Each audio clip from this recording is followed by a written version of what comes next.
Japanese attacked Pearl Harbor, our west coast became a potential combat zone. Living in that zone were more than 100,000 persons of Japanese ancestry, 2/3 of them American citizens, 1/3 aliens. We knew that some among them were potentially dangerous. Most were loyal, but no one knew what would happen among this concentrated population if Japanese forces should try to invade our shores. Military authorities therefore determined that all of them, citizens and aliens alike, would have to move. This picture tells how the mass migration was accomplished. Neither the Army nor the War Relocation Authority relished the idea of taking men, women, and children from their homes, their shops, and their farms. So the military and civilian agencies alike determined to do the job as a democracy should, with real consideration for the people involved. First attention was given to the problems of sabotage and espionage. Now, here at San Francisco, for example, convoys were being made up within sight of possible Axis agents. There were more Japanese in Los Angeles than in any other area. At nearby San Pedro, houses and hotels occupied almost exclusively by Japanese were within a stone's throw of a naval air base, shipyards, oil wells. Japanese fishermen had every opportunity to watch the movement of our ships. Japanese farmers were living close to vital aircraft plants. So as a first step, all Japanese were required to move from critical areas such as these. But of course, this limited evacuation was a solution to only part of the problem. The larger problem, the uncertainty of what would happen among these people in case of a Japanese invasion, still remained. That is why the commanding general of the Western Defense Command determined that all Japanese within the coastal area should move inland. Immediately, the Army began mapping evacuation areas and for a time encouraged the Japanese to leave voluntarily. But trouble for the voluntary evacuees soon threatened in their new locations. So the program was quickly put on a planned and protected basis. Thereafter, the American citizen Japanese and Japanese aliens made their plans in accordance with Army orders. Notices were posted. All persons of Japanese descent were required to register.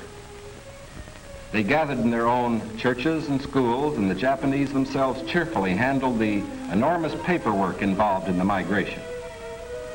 Civilian physicians made preliminary medical examinations.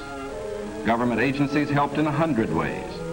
They helped the evacuees find tenants for their farms. They helped businessmen lease, sell, or store their property. Now, this aid was financed by the government, but quick disposal of property often involved financial sacrifice for the evacuees. Now the actual migration got underway. The Army provided fleets of vans to transport household belongings and buses to move the people to assembly centers. The evacuees cooperated wholeheartedly. The many loyal among them felt that this was a sacrifice they could make in behalf of America's war effort. In small towns as well as large, up and down the coast, the moving continued.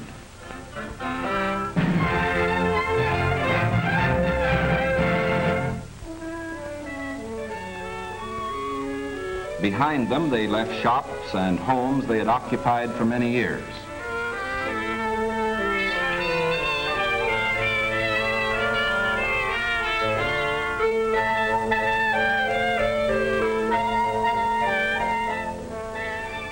Their fishing fleets were impounded and left under guard. Now they were taken to racetracks and fairgrounds where the Army almost overnight had built assembly centers. They lived here until new pioneer communities could be completed on federally owned lands in the interior. Santa Anita Racetrack, for example, suddenly became a community of about 17,000 persons. The Army provided housing and plenty of healthful, nourishing food for all. The residents of the new community set about developing a way of life as nearly normal as possible. They held church services, Protestant, Catholic, and Buddhist. They issued their own newspaper, organized nursery schools, and some made camouflage nets for the United States Army.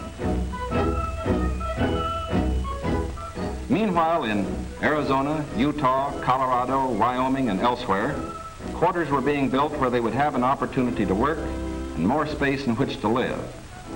When word came that these new homes were ready, the final movement began.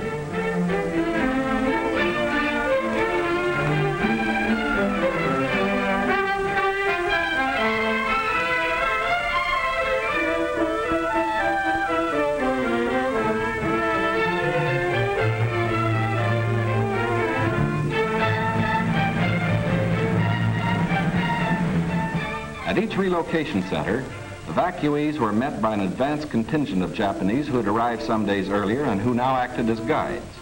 Naturally, the newcomers looked about with some curiosity. They were in a new area, on land that was raw, untamed, but full of opportunity. Here they would build schools, educate their children, reclaim the desert. Their own physicians took precautions to guard against epidemics. They opened advanced Americanization classes for college students, who in turn would instruct other groups. They made a rough beginning at self-government, for while the Army would guard the outer limits of each area, community life and security within were largely up to the Japanese themselves. They immediately saw the need for developing civic leaders.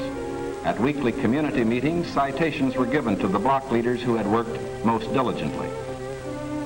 Special emphasis was put on the health and care of these American children of Japanese descent.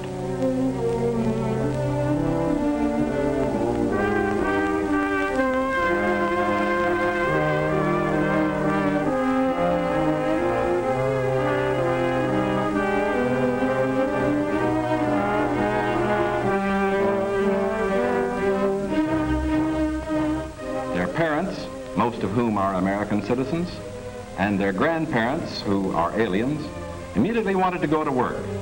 At Manzanar, they built a lath house and began rooting guayuli cuttings.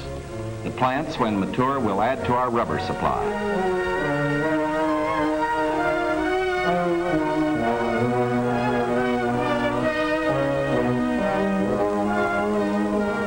At Parker, they undertook the irrigation of fertile desert lands. Meanwhile, in areas away from the coast and under appropriate safeguards, many were permitted to enter private employment, particularly to work in sugar beet fields where labor was badly needed. Now, this brief picture is actually the prologue to a story that is yet to be told. The full story will begin to unfold when the raw lands of the desert turn green, when all adult hands are at productive work on public lands or in private employment. It will be fully told only when circumstances permit the loyal American citizens once again to enjoy the freedom we in this country cherish, and when the disloyal, we hope, have left this country for good. In the meantime, we are setting a standard for the rest of the world in the treatment of people who may have loyalties to an enemy nation. We are protecting ourselves without violating the principles of Christian decency. And we won't change this fundamental decency no matter what our enemies do. But of course, we hope most earnestly that our example will influence the Axis powers in their treatment of Americans who fall into their hands.